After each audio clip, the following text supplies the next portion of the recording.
안녕하세요. 여러분의 건강을 지키는 건강 아이콘 36.5 내과 전문의 김상일입니다. 네, 요즘 독감 유행이라고 하는데요. 한 주 동안 건강하게 잘 보내셨는지 모르겠습니다. 안녕하세요. 홍선혜입니다. 네, 홍선혜 아나운서. 네. 예, 이렇게 아나운서 하실 정도면은 진행하기도 상당히 힘들고 외울 것도 많고 뭐 다방면에 많은 지식을 알으셔야 되는데 이 머리가 많이 좋으신 것 같아요. 그래요? 네, 네, 아닌데.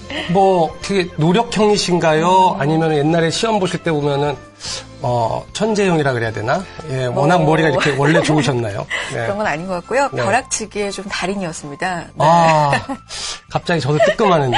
예. 박사님은 어떤 네. 타입이셨어요? 저도 벼락치기였습니다. 네. 그러셨어요. 네. 근데 이런 얘기는 갑자기 왜 꺼내세요? 머리 얘기를 지금 하시는 것 같은데. 네. 사실 이 공부에 대한 관심은 뭐 전 국민이 다 있을 것 같습니다. 그렇죠. 우리나라만큼 이 공부에 관심 있는 나라 없을 것 같은데요. 교육열이 진짜 높잖아요. 네. 뭐 부모님들 흔히 하시는 말씀 들어보면은 뭐 너는 누구 닮아서 공부를 이렇게 잘하냐 이런 얘기는 별로 안 하고 또 못하냐, 못하냐. 뭐 누구 머리를 닮았냐 뭐 이런 얘기도 많이 하시긴 하는데요. 맞아요. 자, 오늘 저희가 준비한 내용은 자, 이렇게 공부에 대한 이야기들이 참 많은데 네. 왜 학생들이 공부를 이렇게 힘들어하나 어려워하나 또 더 잘할 수는 없나를 의학적으로 한번 생각해보는 아주 유익한 시간을 마련해봤습니다. 그래요. 이 프로그램 뭐 손자, 손녀를 두신 우리 어머님들도 많으실 거고요. 그리고 아들, 딸을 두신 분들도 많이 시청하실 텐데 오늘 주목해보시면 좋을 것 같습니다. 자, 먼저 본격적인 내용 살펴보기 전에 네. 이분은 또 어떤 학창시절 보내는지 궁금해지네요. 헬스파파님 만나고 오겠습니다. 네. 나와주세요. 네. 안녕하세요. 헬스파파 이승용입니다. 현대화된 생활로 인해 자동차, 컴퓨터 등 생활 편의시설의 의존량이 높아지고 운동 부족 등이 겹치면서 허리 디스크 환자가 늘고 있다고 합니다. 평소 일상생활에서 자주 넘어지거나 어딘가에 부딪히는 경우 또는 바르지 못한 자세나 생활 습관이 허리 디스크 발생의 큰 이유를 차지한다고 합니다. 허리를 이렇게 구부리면서 운전을 한다든지 허리를 구분해서 스마트폰까지 이렇게 본다든지 아니면 지하철 같은 데도 지하철 가는 게임을 한다고 해서 앉는 자세에서 이렇게 허리를 굽히다 보면 그런 자세들이 굉장히 허리에 안 좋은 영향을 미치게 됩니다. 실제로 디스크 환자 중에 수술을 받는 환자는 10% 미만이라고 하는데요. 디스크 환자 중 약물 치료, 도수 치료 등을 시행하면서 호전이 없을 경우 비수술적 척추 치료인 신경치료로 전환하면 좋은 치료 효과를 기대해 볼 수 있다고 합니다. 흔히 우리가 하는 비수술적 치료는 약물 치료, 물리치료, 그 다음에 조금 더 좋은 치료라서 도수 치료라든지 프롤로 치료라 해서 근인대 강화 주사가 있고요. 아니면 시술적 치료라 그래서 우리가 신경성형술이라든지 아니면 L디스크를 포함한 우리가 디스크 소작술 같은 치료들이 대표적으로 예를 들 수 있겠습니다. 비수술적 척추 치료는 증상의 정도와 차이에 따라 다양한 치료법이 있으므로 시술 전 정확한 검사와 진단이 가장 중요하다고 합니다. 네, 오늘은 헬스파파님이 비수술적인 디스크 치료법에 대해서 또 알려주셨네요. 자, 오늘 본격적인 내용 그럼 들어가 보도록 하겠습니다. 그러고 보니까 결혼해서 자녀를 두신 분들은 공부에 대해서 정말 관심이 없는 분들이 없으실 것 같습니다. 맞아요. 나는 학창 시절에 비교적 공부를 좀 덜 했더라도 우리 자녀만큼은 좀 잘했으면 하는 마음도 있으실 거고요. 자녀가 공부를 잘한다면 그거는 나를 닮아서 그런 거고 못한다면 당신을 닮아서 그런 거야. 뭐 이렇게 다투시는 분들도 많다고 하더라고요. 네. 저희 아이들도 지금 10살, 7살 정도 되는데. 귀엽겠다. 네. 이제 아직은 공부를 열심히 할 때는 아니지만은, 이제 곧 중학교, 고등학교를 또 올라갈지도 모르는데. 네, 올라가겠죠. 네. 그런데, 과연 누구 머리를 닮을지 제가 다 긴장이 됩니다. 제 머리를 닮으면 안 될 것 같은데. 네. 왜요? 좋을 것 아닙니다. 같은데. 네, 아까 잠깐 말씀드렸지만은 우리가 머리가 좋으면은 공부를 잘한다. 머리가 좋다, 나쁘다가 공부에 관련이 없다. 이런 얘기부터 참 이야기가 많습니다. 맞습니다. 오늘 공부에 관한 이야기를 한번 의학적인 관점에서 해보는 시간, 유익한 시간을 한번 마련해봤습니다. 네. 공부를 꼭 잘하는 게 인생에서 성공을 한다 이런 얘기는 우리가 아니잖아요. 아니죠. 하지만 네. 우리 아이는 왜 공부에 관심이 없을까? 그럼 어디에 관심이 있을까? 사회적으로 건강하게 좀 잘하고 있는 걸까? 이런 부분 참 관심이 많으실 겁니다. 네. 오늘 이 시간 통해서 정확하게 알아보시면 참 좋을 것 같은데요. 네. 자, 전화 활짝 열어놓고 있겠습니다. 상담 전화 활짝 열어놓을게요. 02-318-6575번 지금 화면으로 보고 계시죠? 02-318-6575번으로 전화 주시면요. 저희가 상담 자세하게 해드릴 수 있겠고요. 문자 가능하죠? 네. 샵 누르시고요. 3772 누르시면은 자, 문자에 대해서 저희가 자세히 전문의 선생님이 상담을 해드리도록 하겠습니다. 네. 자, 오늘 학습장애에 대한 진단과 치료법, 네, 그리고 공부의 의학적인 관점에 대해서 한번 통틀어서 한번 이야기해보는 좋은 시간이 될 것 같은데 이 말씀을 해주실 교수님을 소개해 올리도록 하겠습니다. 차의과대학 차운병원 가정의학과의 김경철 교수님 모셨습니다. 교수님 안녕하세요. 네, 반갑습니다. 안녕하세요. 반갑습니다. 네. 자, 저희가 앞에서 우스갯소리도 좀 하고 그랬는데 그만큼 이 두뇌에 대한 속설이 참 많은 것 같습니다. 자, 혹시 교수님께서 알고 계신 속설들은 뭐 어떤 게 있습니까? 네. 속설일 수도 있고 저도 우스갯소리가 있는데요. 네. 우리가 이제 보통 엄마들 사이에서 유행의 말들이 있어요. 우리가 공부를 잘하는 아이가 공부를 잘하려면 세 가지 요소가 있어야 된다고 하는데 혹시 들어본 네. 것 같아요. 네. 엄마의 정보력. 엄마의 정보력, 그렇죠. 두 번째가 아빠의 무관심, 네. 세 번째가 할아버지의 재력. 재력, 예. 그렇죠. 그래요. 그래서 들어봤어요. 보통 이제 뭔가 공부를 잘하는 데 있어서는 어떤 환경이 되게 중요하고 당연히 중요하겠죠. 그리고 어떤 또 속설이 있냐면 개천에서 용 난다 또는 나지 못한다. 이제 그런 최근에 화두가 있죠. 어떤 네. 경제적인 지배력 때문에 공부가 이렇게 만들어지는 느낌. 그래서 혹시라도 오늘 저의 이야기들이 또 하나의 어떤 그들만의 리그가 되는 것이 아니라 사실은 모든 국민이 적용할 수 있는 그런 네. 주제였으면 좋겠고 두 번째는 이게 학습이라는 주제를 다루기는 하지만 어떻게 보면 학습이라는 것은 그 아이 세대, 그러니까 자라나는 청소년기에 어떤 면에서는 가장 중요한 퍼포먼스, 네. 어떤 수행이죠. 그렇죠. 어른들한테는 일일 수도 있고 또는 어떤 주부들한테는 가정을 꾸미는 그런 모든 과정이죠. 근데 그런 것을 해 나가는 데 있어서 뭐가 잘 안 되는 느낌이 있는 게 이제 학습 장애, 아이한테는 적용되는 것이 학습 장애이기 때문에 아마 처음부터 끝까지 주된 내용들이 공부에 포커스 둔 것은 그 아이한테는 가장 중요한 실의 어떤 자기한테는 소명이거나 그럼요. 어떤 주어진 과제인데 네. 그 과제를 이루는 데 있어서 좀 따라지지 못하는 많은 요소들이 있어요. 이제 그런 것들 하나하나씩 풀어가면서 듣다 보면 이게 공부에 대한 얘기가 아니고 청소년 시기에 전체적인 어떤 삶을 좀 이야기한다. 이렇게 이해하시면 되겠습니다. 네. 야. 오늘 해주실 얘기에 대해서 정리를 또 네. 이렇게 해주셨습니다. 처음에 저희가 이 코너부터 진행을 하고 넘어가 보도록 하겠습니다. 지금 우리가 속설을 앞에서 좀 얘기를 했잖아요. 네. 그래서 준비한 코너인데 건강 아이콘 나오면 또 피하실 수 없는 네, 코너죠. 정말 재밌는 코너죠. 맞습니다. 네. 자, 잘못 알고 있는 속설들에 대해서 정확하게 바로 잡아드리는 그런 시간입니다. 네. 이번 코너 제목은요. 알쏭달쏭 두뇌 네. 이것이 궁금하다 속설에 대해서 알아보도록 할 텐데요. 첫 번째 어떤 속설이 준비되어 있을까요? 화면으로 한번 만나보시죠.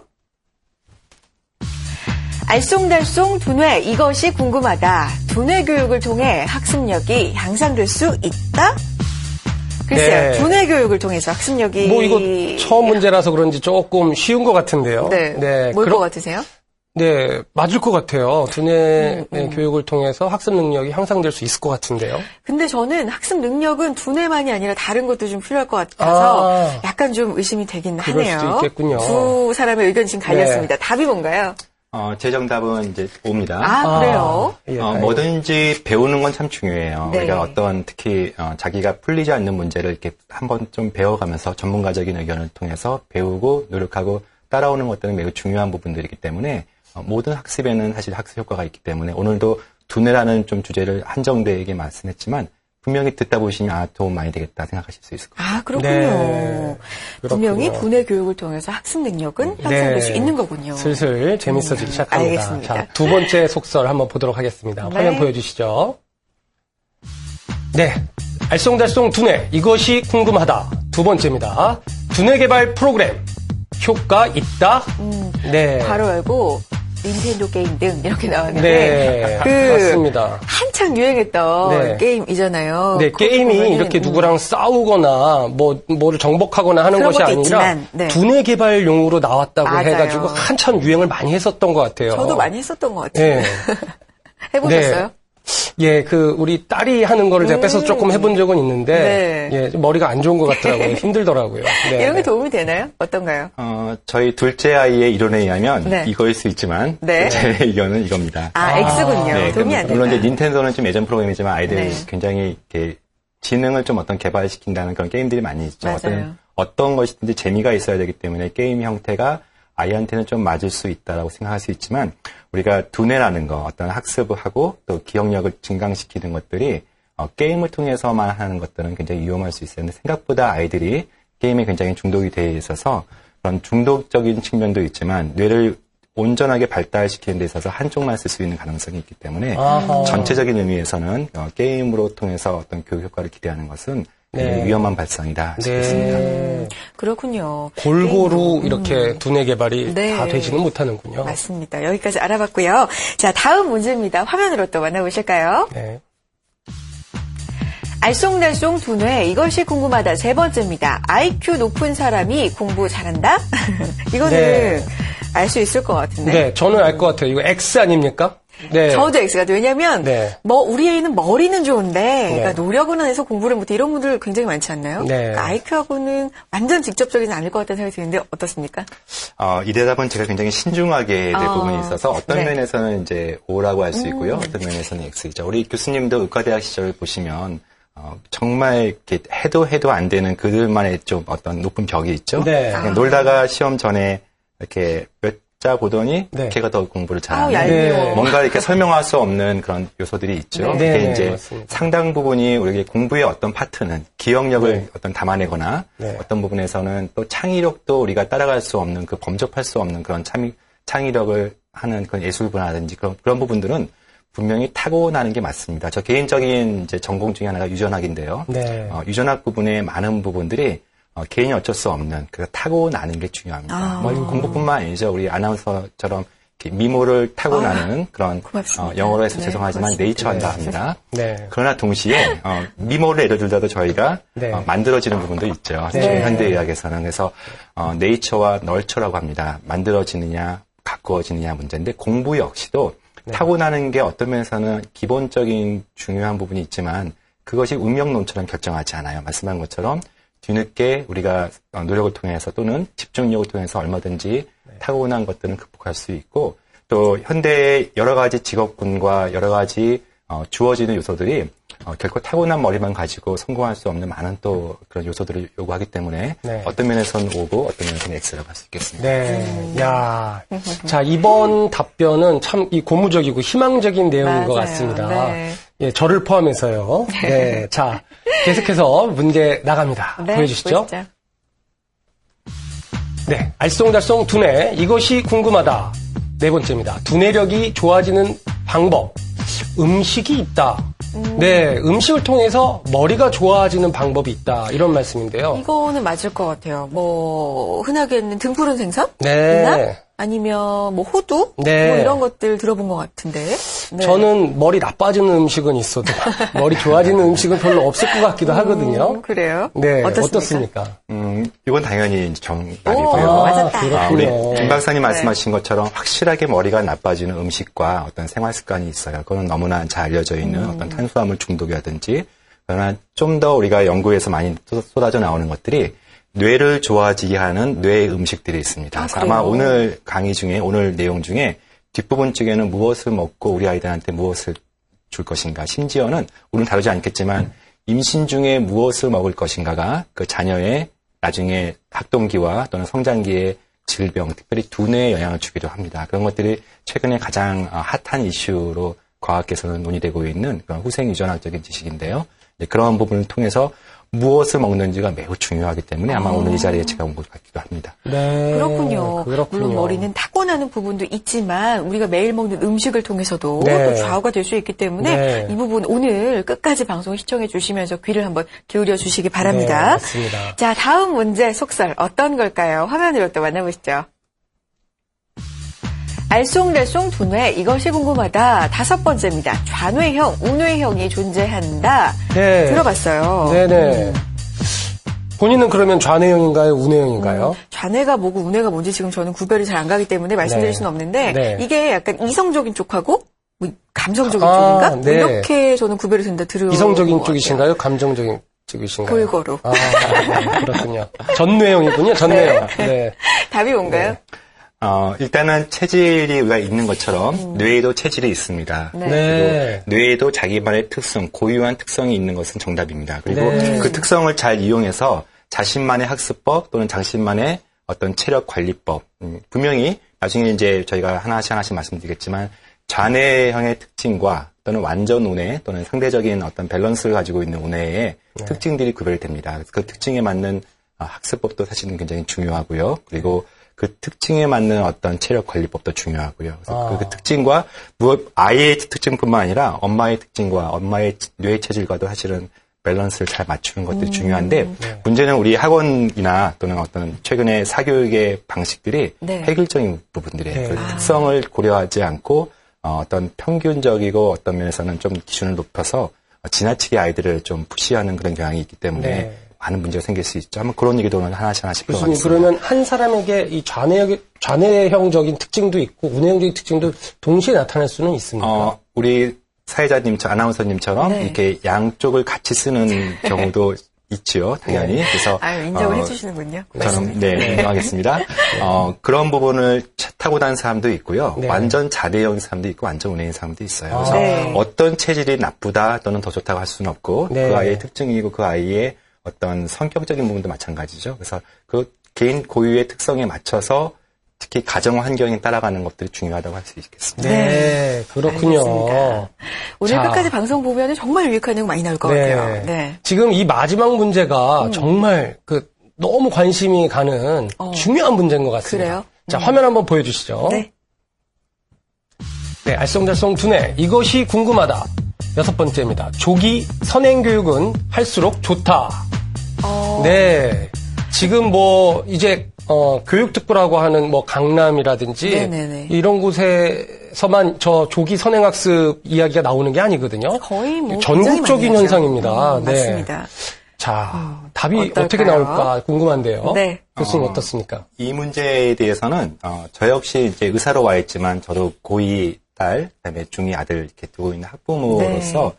사실 매일 혼돈되고 헷갈리는 혼자 있으면 당연히 온데 네. 이제 우리 아줌마들끼리 모여서 얘기하다 보면은 누구나 또 X로 되는 그런 어떤 굉장히 민감하고 또 모든 사람들이 사실 자신 없어하는 부분들이에요. 네. 당연히 온데 우리가 사회적인 분위기로 마치 저거 하지 않으면은 불안한 느낌 때문에 X라고 생각하시는 분들이 사실은 대부분의 엄마들의 혼돈되는 마음이겠죠. 오늘 모든 내용의 결론은 뒷부분에 얘기하겠지만 지금 생각으로 지금 의사의 마음으로서는 당연히 O입니다. 그러니까 좋지 않다는 것이기 때문에 그러니까 X죠. 네. 그래서 네네. 조기 선행이라는 표현보다는 맞지 않는 방식의 학습 또 맞지 않는 방식의 그런 학습을 매개로 한 여러 가지 것들이 사실은 위험할 수 있다는 것에 대해서 오늘 좀 주로 풀어나가면서 얘기하겠습니다. 네. 알겠습니다.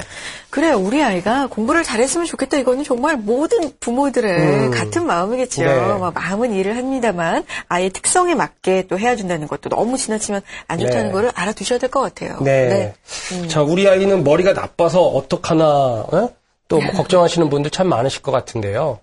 사실 우리가 아까 퀴즈에서도 이야기를 들어봤지만, 네. 이게 머리가 나쁘다고 공부를 무조건 못하거나, 그렇죠. 또 그 반대 상황도 아닌 것 같습니다. 맞아요. 제가 보면은 의과대학 시절에 학생들도 그렇고, 네. 제가 또 나중에 이제 대학병원에 계속 있으면서 보면은, 국내 유수의 대학병원에 있는, 네. 선생님들인데, 도저히 이 머리로 어떻게 의과대학을 들어오셨나 할 정도의 선생님들이 계세요. 그래요? 네. 오. 예, 그런데, 그분들 보면은 엄청나게 또 노력을 하시고 즐기세요. 그게 막 이렇게 강박관념처럼 이렇게 막 해야 된다는 것이 아니라, 그래서 결국에는, 이러니까 이분들이 이렇게 여기까지 훌륭한 오셨구나. 의사 선생님이 되고 좋은, 의과대학생이 될 수 있구나라는 걸 본 기억이 있거든요. 멋지네요. 네. 자, 오늘 좀 더 자세히 이야기를 나눠보는 시간 가져보겠습니다. 점점 이야기가 재밌어집니다, 지금. 맞아요. 네. 자, 교수님, 우리가 흔히 공부를 못한다라고 했을 때, 이게 일종의 병명이라고 규정할 수 있나요? 이거 그렇지는 않을 것 같은데요. 사실은 기존의 이제 학습 장애 클리닉이라든지 정신과 선생님들이 주로 보시는 ADHD라는 그런 진단명을 붙은 클리닉도 있죠. 근데 네. 어떤 면에서는 이제 ADHD는 심각한 어떤 사회적인 그런 어려움도 있을 수 있기 때문에 질병으로 분류되는 그런 병도 있죠. 그런데 제가 다루고자 하는 또는 저희 클리닉에서 다루고자 하는 그런 이제 대상은 질병이 아니죠. 우리가 콩 못하는 게 질병이 아니지 않습니까? 네. 그러나 좀 더 잘할 수 있거나 좀 더 아이한테 기대를 했는데 사실 대부분 사람들이 기대에 부응하지 못하는 것 때문에 좀 답답해하는 부분들이 있어서 우리가 질병도 마찬가지입니다.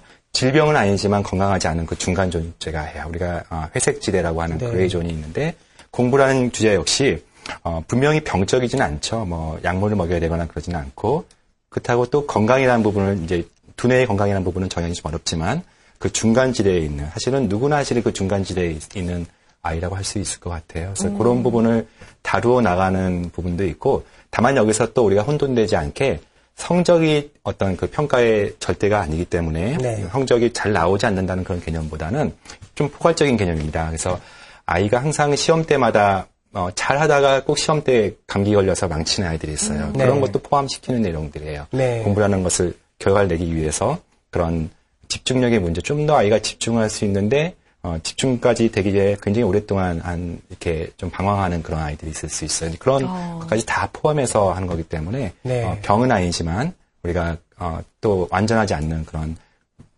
그런 기능적인 장애로 저희가 진단할 수 그렇군요. 네, 알 수 있겠습니다. 그래요. 지금 굉장히 학습장애, 중요해요. 네. 지금 슬라이드가 잠시 나왔는데요.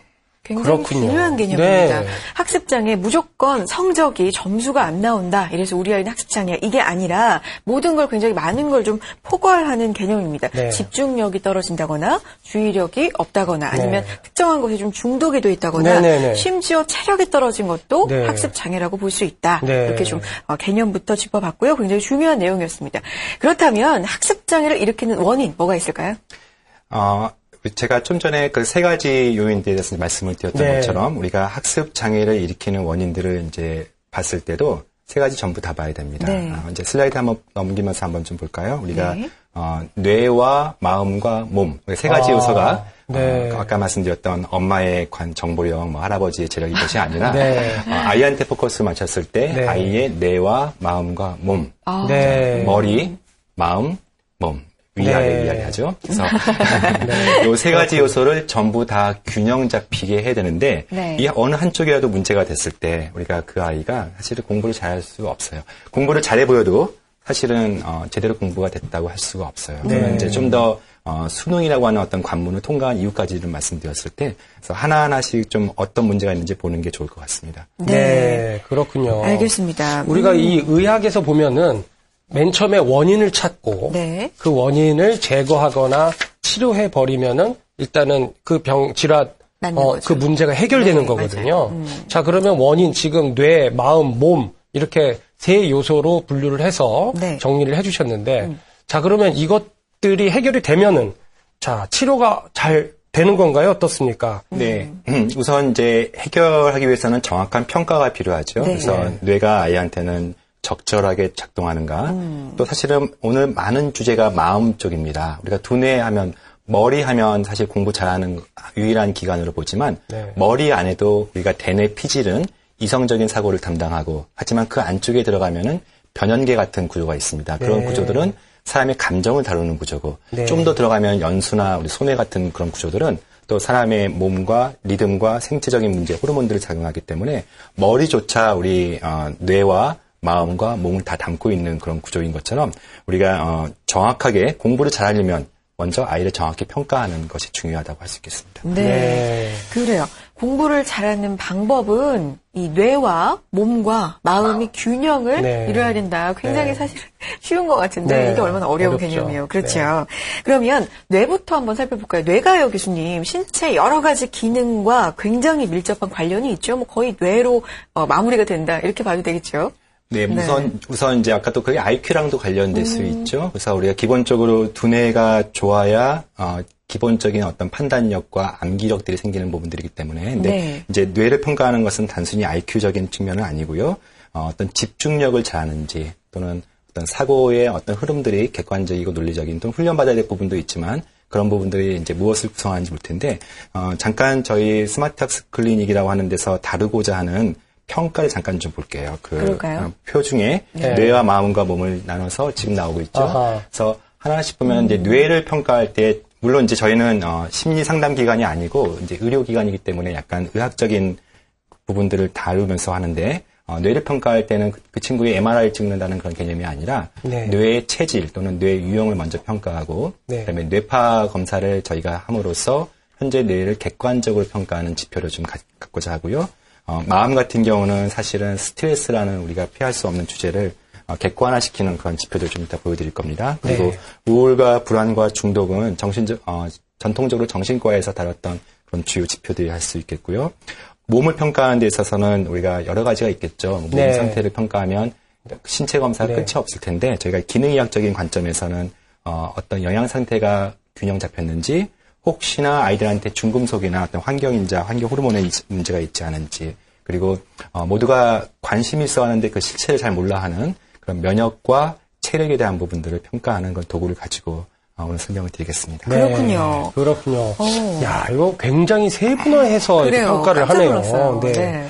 자, 이렇게 되면은 이제 하나씩 좀 더 세밀하게 설명을 들어봐야 될 것 같습니다. 네. 자, 먼저 뇌 평가에서 아까 뇌 유형이라고 하셨는데 맞아요. 네. 뇌 유형이 어떻게 뭔가요? 뇌 유형이 있다는 건가요? 그러게요. 네, 사전 퀴즈에서도 그러니까 좌뇌형, 우뇌형. 아까 맞아요. 우리 아나운서님이 좀 정확히 말씀하시는 부분이 있어요. 흔히들 좌뇌하면 이성적인 판단을 좀 더 중시 여기는. 그래서 우리가 MBTI에서 J 형태라고 볼 수 있겠죠. 네. 그리고 우뇌하면 좀 더 감성적이고 어떤 창의적이고 그런 좌뇌의 좀 반대적인 개념인데 네. 이렇게 획일하게 돼서 분리되기보다는 그 안에서도 마치 사상체질처럼 또는 팔체질처럼 네. 굉장히 그런 조합을 통해서 아이를 평가한다고 보실 수 있겠어요. 네. 잠깐 이 그림을 잠깐 보시면은 네네.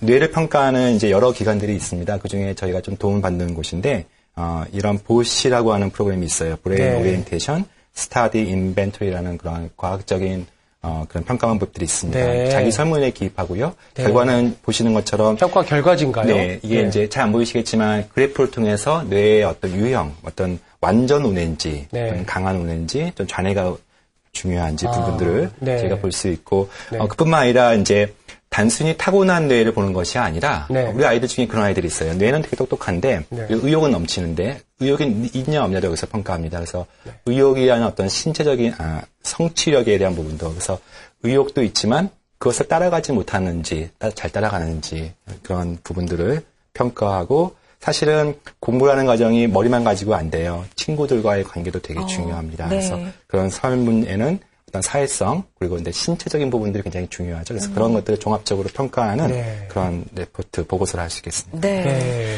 일종의 우리가 흔히 해봤던 적성 검사인데 거기다가 더 네. 세밀하게 이제 네. 뇌 검사까지 네. 들어간다고 볼 수가 있겠는데요. 그러고 나서 뇌파 검사를 해요. 네. 뇌파 굉장히 많이 들어보긴 네, 했는데 그렇죠. 네. 좀 개념도 생소하거든요. 네. 뇌파하고 학습 능력도 굉장히 관계가 깊나요? 네, 전통적으로 이제 의학에서는 뇌파라 하면은 우리가 간질 때 뇌의 파동을 우리가 보는 네. 그런 어떤 이상파를 통해서 아이의 질병을 이제 담당하는 건데 네. 역시 이것도 질병이 아니라 기능적인 부분들을 좀 더 고려한다면 네. 뇌에도 각 파트에 우리가 이제 전두엽이 있고 후두엽이 있고 여러 가지 뇌 구조들이 해부학적인 구조가 아니라 담당하는 그런 파트가 있습니다. 네. 마음 담당하기도 하고요.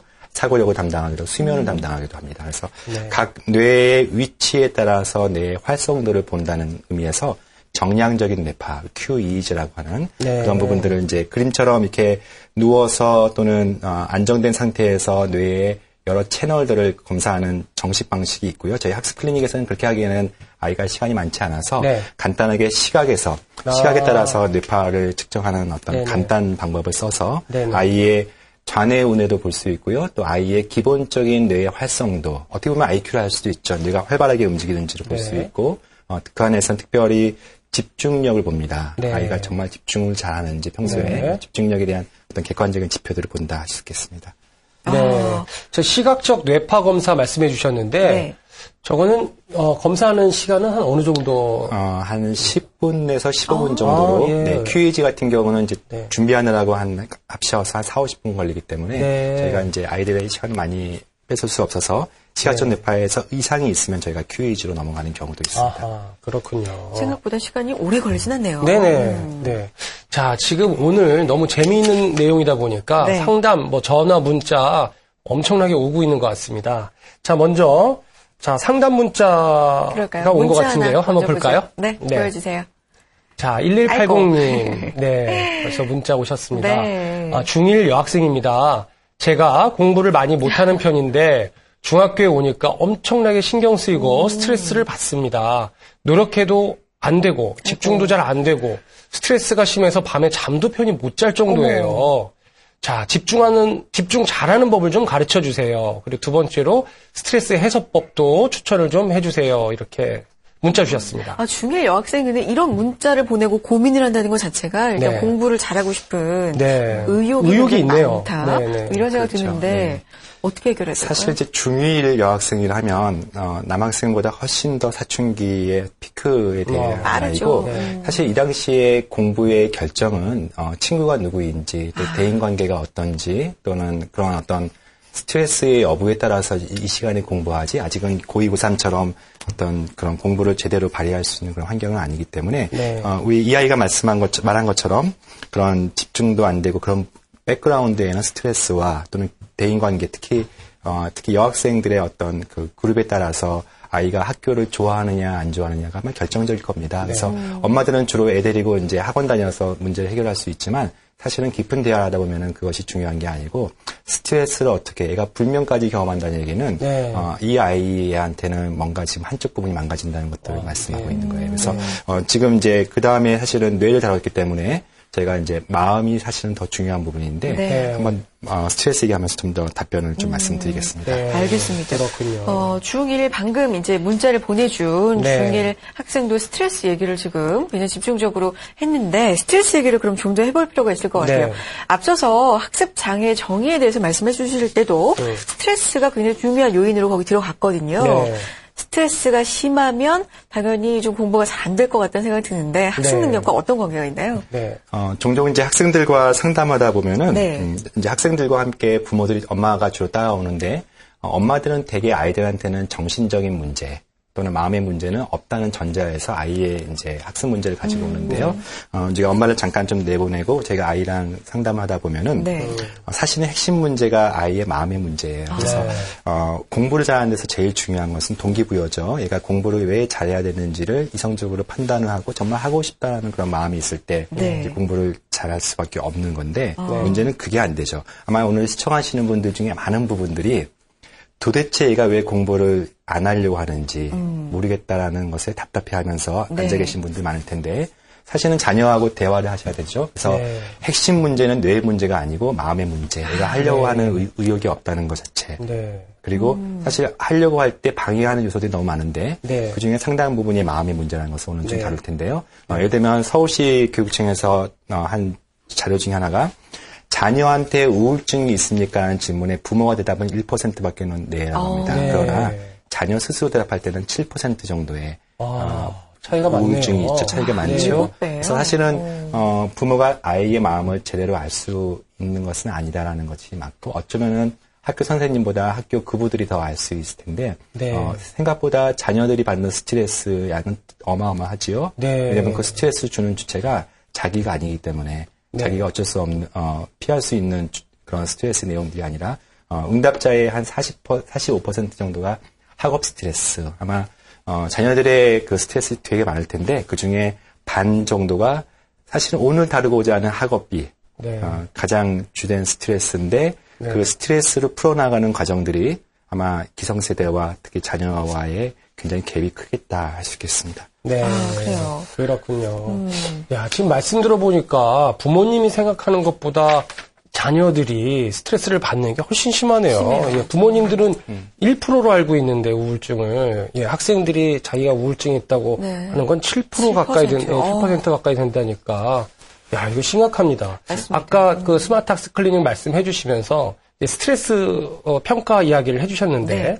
스트레스 평가는 어떻게 하게 되는 겁니까? 그러게요. 네, 참 지금 이제 어른도 마찬가지죠. 스트레스가 많은데 이것을 이제 정량화시키거나 눈으로 보여주는 객관화 지표가 없기 때문에 스트레스 많다고 하는 사람들은 늘 많다고 얘기하고 그것을 지켜보는 사람들은 그것을 잘 이해 못하는 그런 어떤 객관화의 문제가 좀 있죠. 그래서 제가 이제 객관화의 문제들을 병원에서는 여러 가지 방법으로 스트레스 지표를 삼습니다. 이제 피검사로 우리가 코티졸과 이런 스트레스 호르몬이라고 들어보셨죠? 네. 그래서 그런 피검사나 침을 통해서 스트레스의 분비를 보는 방법도 있고요. 네. 이제 좀 이따 이제 하나씩 할 텐데 그 중에 하나가 제일 우리가 마음을 평가하는 방법 중에 하나가 자율신경계 검사라는 게 있습니다. 지금 네. 화면에서 보고 있는 그런 작은 기계인데요. 최근에 직장인들의 어떤 건강검진에도 많이 포함되는 내용인데 영어로 해서 죄송합니다. 우리가 Heart Rate Variability라고 합니다. 네. 심박의 변이. 네. 보통 심장의 박동수는 일정해야 되죠? 근데 네. 우리가 그것을 누가 봐도 심전도란을 통해서 일정하지 않으면 부정맥이라고 그렇죠. 진단해서 병원에 가거나 이제 치료를 받게 되는데 누가 봐도 그런 눈으로 보이는 그런 심장의 박동수가 아닌 그것의 1000분의 1초 그러니까 1000분의 1초라는 개념으로 보게 되면 조금씩 차이가 납니다. 그림에서처럼 이렇게 일정한 간격이라고 보이는 것을 자세히 보면은 859, 793, 726 이 간격에는 차이가 있죠. 네. 차이가 있는 게 좋을까요? 없는 게 좋을까요?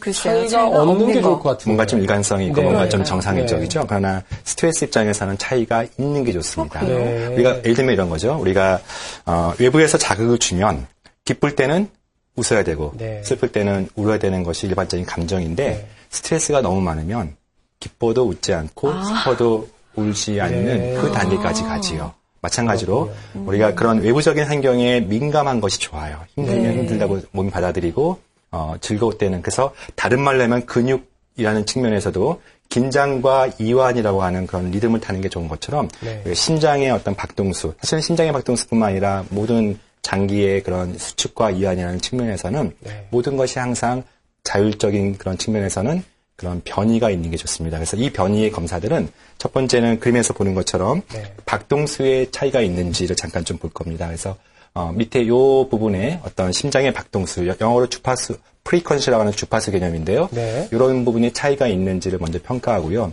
그 위에 좀 빨간색과 파란색을 보이는 것이 네네. 교감신경과 부교감신경. 부교감신경. 저희 어렸을 때는 교감신경 그러면 이제 외워지지 않으니까 늘 교감선생님 화나 있으니까 화내는 신경은 교감신경 네. 또는 이제 부교감은 반대해서 네. 그 다음 페이지 잠깐 좀 볼까요?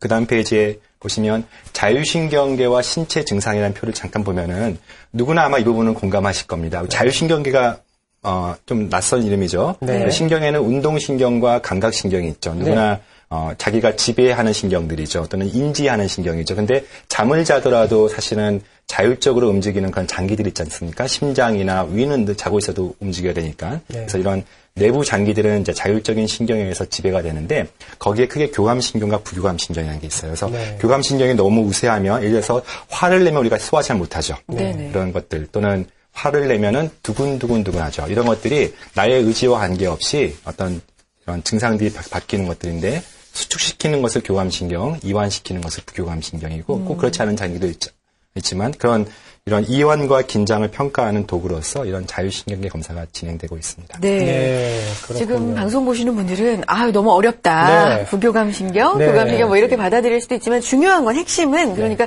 우리 아이가 학습 장애가 있다. 공부를 좀 못한다. 네. 학습에 취미를 붙이지 못한다. 이럴 때는 네. 스트레스, 마음적인 요인도 굉장히 클 수 있다. 네. 뭐 이렇게 받아들이시면 좋을 것 같습니다. 네.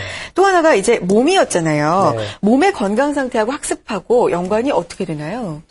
기본적으로 우리가 기차에서 어떤 구동시키는 기차를 네. 계속 달리게 하는 힘이 있죠. 기본적으로 그것을 어떤 심장이라는 그런 엔진으로 볼 수 있고요. 근데 그것을 안전하게 가려면 골격이 중요하죠. 그렇죠. 래서 우리가 심장이 끌고 가지만 사실은 골격도 중요하죠. 누구나 경험하겠지만 체력이 안 돼서 공부 못하는 아이들, 특히 여학생들 중에 특히 막판에 우리가 고2, 고3 때 체력이 안 돼서 사실은 큰 이슈가 되는 것처럼 몸을 평가한다는 얘기는 학습을 우리가 제대로 이해하는 데 있어서 아이의 체력이 좋은지 또는 면역이 좋은지 어떤 영양 상태는 어떤지를 평가하는 것이 매우 중요하다 할 수 있습니다. 네, 그렇군요. 저도 옛날에 그랬던 것 같아요. 중요한 시험 앞두고 좀 감기 오고 막 그랬던 것 같아요. 맞아요. 그런 것도 다 그런 분들 문제가 되게 있었다. 많은 것 같아요. 네. 자, 이제 정말 중요한 얘기가 남았습니다. 네. 자, 지금까지는 이제 학습 능력에 관계되는 원인, 또 진단 방법에 대해서 알아봤다면은 이제는 그에 따른 처방에 대해서 좀 알아보는 게 좋을 것 같습니다. 맞습니다. 자, 교수님, 그래서 공부를 잘 하려면은 그래서 어떻게 해야 되는 건가요? 이게 핵심이에요. 네. 우리가 이제 처방하기 위해서 잠깐 좀 몸의 평가를 잠깐 드리자면, 뉴트리션, 즉 영양을 좀 평가하는 방법 한 가지만 제가 좀 소개를 하겠습니다. 네. 저희 병원에서 사실 제일 중요시 여기는 검사인데요. 우리가 애를 데리고 종합검진에 가서 종합병원 가서 검사를 해도 특별한 문제가 없을 때가 많아요. 근데 사실은 그것은 병이 있다는 관점에서 보는 부분들이고, 우리가 영양을 평가해서 아이의 어떤 영양 상태를 평가하는 것 중에 하나가 머리카락에서 미네랄들을 측정하는 그런 부분들이죠. 그래서 여기서는 어떤 아이의 면역 체력 지수라고 하는 저희가 지수를 보기도 하고요. 집중력을 보는 그런 미네랄들이 비타민과 좀 같은 그런 분류로 알려져 있지만, 아연과 구리가 어떻게 아이의 집중력에 또는 나트륨과 마그네슘 같은 어떤 주요 미네랄들이 어떻게 체력에 영향을 주는지를 잘 보여주는 그림들입니다. 네, 그렇군요. 자, 그래서 그런 면역력에 관련되는 여러 가지 또 그 영양적인 측면이 있었군요.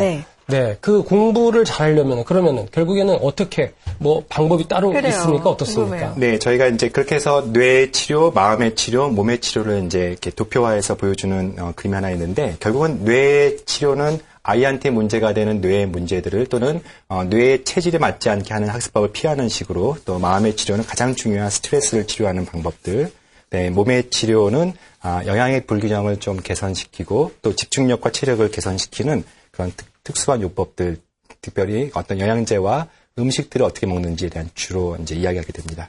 네, 그렇군요. 자, 이쯤에서 또 상담 한번 네. 해드려야 되겠죠. 청소년들부터 학부모까지 지금 많이 문자가 오고 있는데요. 네. 오고 있습니다. 자, 올해 고2 수험생을 둔 엄마입니다. 고2가 되자마자 성적에 대한 스트레스가 너무 심해서 그런지 굉장히 예민해지고 짜증이 늘었습니다. 이런 경우에도 음악 치료를 받으면 금방 좀 좋아질까요? 기간은 얼마나 되나요? 앞서서 음악 치료 교수님 말씀해 주셨잖아요. 음악 치료라. 네. 이 경우에 도움이 좀 될까요? 우리가 이제 스트레스를 완화시키는 가장 전통적인 방식이 음악을 듣는 방식인데, 이제 저희 병원에서 특별히 아까 주파수를 얘기했습니다. 심장에서 나오는 주파수를 가지고, 고유 주파수를 가지고 음악을 만들어주는 그런 개념들이에요. 우리가 컴퓨터에 음원을 미리 집어넣고 그것을 되새김해서, 우리가 바이오 피드백이라고 하는 얘기를 쓰죠. 그래서 되새김해서 하는데, 잠깐 제가 치료 사례를 직접 보면서 말씀드리는 게 좋을 것 같아요. 치료 사례 중에서 17세 여자아이를 좀 볼까요? 제 마지막 치료 사례인데요. 그림에서 보다시피 제가 그 신장의 박동수가 좁혀져 있는 그런 왼쪽 상태를 스트레스라고 했는데, 음악을 들으면서 이 심박 변이가 이렇게 넓어지는 것들을 볼 수가 있으실 것 같아요. 그래서 이 친구는 스트레스와 불안, 특별히 어렸을 때 어떤 트라우마, 그런 폭력 경험함으로써 커서도 불안이라는 그런 주증상을 가지고 아이가 집중력이 떨어지는 부분들인데, 저희가 음악 치료와 함께 영양의 불균형을 치료하면서 굉장히 좋아진 그런 케이스를 하나 보여드리는 겁니다. 네. 자. 굉장히 정말 음악을 통해서 네. 이 뇌가 활성화되고 스트레스가 좀 줄어드는 걸 볼 수가 있어요. 와, 네. 신기하네요. 자, 다음 문자 바로 보겠습니다. 다음 문자 보여주시죠. 보여주세요. 네. 자, 3309님입니다. 올해 중학교 3학년 남자 아이를 둔 엄마입니다. 뇌에 호두가 좋다고 해서 초등학교 때부터 호두를 매일 먹였는데요. 정말로 효과가 있는지요? 뇌를 좋게 하는 음식이 진짜 있는지도 궁금합니다. 그래요. 앞서서 네. OX 퀴즈에서 저희가 네, 음식을 네. 했었는데 이 부분은 제일 기다리고 계셨을 것 같아요. 네네. 왜냐면 주부들이라면 또는 이제 부모가 할 수 있는 유일한 방법들이 음식을 맞습니다. 만들어주는 부분인데, 그 전에 먼저 뇌를 망치는 음식이 있다는 것을 다시 한번 강조합니다. 네. 특별히 최근에 아이들의 그 급식이라든지 일관적으로 먹게 되는 급식, 또는 그것보다는 저녁 시간에 바쁘게 허겁지겁 먹으면서 학원 음식들, 학원 주변에서 배달리거나 아니면 간단하게 라면을 먹는 습관들이 사실은 매우 아이들한테 건강을 망치는, 특히 저희가 모발에서 검사를 하다 보면은 셀레늄이나 망간이나 아연 같은 아이의 뇌에 중요한 그런 미네랄들이 굉장히 부족한데, 그것이 홀푸드, 그러니까 영양의 어떤 균형 잡힌 식사가 되지 않고 그런 인스턴트 식품이 아이를 망가뜨리는 그런 부분들 보는데, 반대로 브레인푸드라고 있습니다. 그래서 뇌를 좋게 하는 것들을 제가 10가지만 간단히 말씀을 드리면은요. 집중해 보시면 좋을 것 같아요. 네. 기본적으로 우리 비타민 B는 뇌의 지질, 특히 콜린과 함께 우리가 첫 번째는 DNA의 어떤 보호 역할도 해주면서 뇌 기능을 개선시키는 가장 강조가 되고 가장 많이 연구가 되고 있어서, 비타민 B6합제와 콜린 같은, 콜린은 서플리먼트 형태로 먹지 않아도 제일 많은 게 계란 노른자입니다. 그래서 달걀을 많이 먹는 것이 이 시기에는 중요하다고 할 수 있겠고 네. 전통적으로 아연은 집중력과 관련된 미네랄들이고요. 비타민 D, 강황은 카레. 커큐민, 네, 카레. 우리가 이제 인도 사람들은 치매가 없다는 그런 속설이 있죠. 그래서 실제 많은 연구에서 카레가 굉장히 아이들뿐만 아니라 지능 개선과 인지 기능을 좋게 하는 데서 가장 대표적인 음식이고요. 네. 레스베라트롤은 적포도주의 일종의 원료죠. 그러니까 적포도주를 애한테 먹을 수는 없으니까 비슷한 베리류가 있습니다. 그래서 그런 베리 종류를 먹는 거. 녹차 추출물은 아이한테는 좋아하지 않고 아이가 좋아할 만한 게 별로 없죠. 근데 제일 밑에 초콜릿이 하나 있죠. 그래서 네. 그러니까 설탕이 문제가 되는 초콜릿이 아니라면은 초콜릿의 성분들이 아이를 좋게 할 수 있겠다 싶습니다. 네, 그렇군요. 네. 자, 이게 뇌에 영향을 주는 이런 영양요법이 있다는 이야기인데요. 네. 자, 이걸 통해서 학습 능력이 좋아질 수 있다. 자, 그러면 실제 치료 사례는 있습니까? 네, 교수님? 제가 아마 이제 시간이 많지 않아서 제가 한 케이스 정도만 좀 잠깐 네네. 소개를 하는 게 아마 오늘 전체 아이를 평가하고 치료하는 것에 그리고 그것을 풀어내가는 과정 속에서 우리가 무엇을 이야기하고 싶은지를 잘 보여줄 것 같아요. 네. 보시면 학습장애 클리닉 17세 여자아이입니다. 고3이고요. 이 친구는 이제 스스로 문과형이라고 얘기했고 수학은 되게 어려워합니다. 학교 성적은 비교적 잘 유지하고 있는데 제가 개인적으로 주목했던 게 불안 척도와 우울 척도가 매우 높았고요. 네. 본인 스스로도 스트레스에 되게 예민하다고 했어요. 좀 더 인터뷰한 내용은 쉽지 않았지만 아이의 어렸을 때 경험이 되게 중요한데요. 사실은 왕따를 당한 경험이 있었습니다. 그래서 네. 2번이나 초등학교 때 한 번, 중학교 때 한 번 해서 굉장히 스스로 그리고 체중도 굉장히 많이 나가는 그런 여학생의 이제 모습인데요. 뇌 적성을 봤더니 좌뇌 지수가 굉장히 적습니다. 그리고 굉장히 우뇌가 발달되어 있는 완전한 우뇌형입니다. 그래서 극단적인 우뇌형이고요. 이 친구는 진취성 지수가 높기 때문에 하고자 하는 의욕은 높아요. 그러나 좌뇌가 발달되어 있지 않기 때문에 하고자 하는 것만큼 되지 않는 그런 어려움이 있고요. 그리고 실천 지수와 어떤 따라가는 능력인 그런 부분들이 좀 떨어져 있는 게 이제 어려움이 있죠. 그 아이의 뇌파 검사를 한 그림을 보시면 무엇보다 이제 학습이 관련된 게 집중력이죠. 주의 지수가 보통 저희가 60점 이상은 좀 돼야 되는데 보통 80점까지 가는데 아이한테 43점밖에 안 되는 것을 볼 수가 있어요. 그래서 어떤 좌뇌 활성과 관련된 부분들인데 집중하는 능력에 좀 어려움이 있고요. 저희가 머리카락 검사를 통해서 평가하는 부분들 중에 하나는 칼슘이 매우 높아서 우울과 불안 경향이 좀 있고 좀 느린 대사라고 해요. 그러니까 비만이라고 얘기 말씀드렸고요. 성격은 이런 경우는 소심하고 쉽게 상처를 받는 타입이고 특별히 체력을 보는 지표에서 굉장히 약해져 있습니다. 그래서 만성 스트레스가 있고 먹는 것들이 통합적이지 않다 보니까 주요한 항산화 영양제들이 부족한 것을 볼 수 있어요. 그래서 종합평가로는 아이를 공부를 문제를 가지고 왔지만 아이의 마음 상태, 불안 지수가 높고 그다음에 완전 우뇌형이고 스트레스가 많은 상태이고 교감신경이 우세하고 교감신경이 그런 스트레스 지표 중에 하나입니다. 그래서 체력이 떨어져 있는 경우는 저희가 치료 계획으로서는 가장 중요한 게 스트레스, 마음을 치료하는 것이고요. 그리고 학습을 아이의 좌뇌가 부족한 아이한테 어떻게 할지 코칭해 주는 것이고 또 체력이 떨어져 있는 아이한테 체력을 길러주는 영양제를 처방하는 거고 이런 부분들을 이제 접근했을 때 한 달 뒤를 보시면은요. 아직도 사실은 좀 더 치료해야 되지만 우리가 스트레스 지수가 굉장히 떨어진 것을 볼 수 있어요. 1300점에서 실제 아이도 저희한테 오는 걸 되게 좋아해요. 네. 자기가 관리받는 느낌, 자기가 뭔가 부모 세대로부터 또는 어른 세대로부터 좀 이렇게 관심받는 느낌이 되게 좋은 부분도 있고요. 그리고 음악 치료를 통해서 아이가 굉장히 스트레스가 좋아진 케이스라고 할 수 있겠습니다. 네. 그리고 뇌의 집중력을 보여주는 브레인 지수도 40점대를 유지하다가 60점대까지 정상으로 한 달 사이에 올라갔고요. 네. 체력이 많이 좋아진 케이스입니다. 네, 네. 알겠습니다.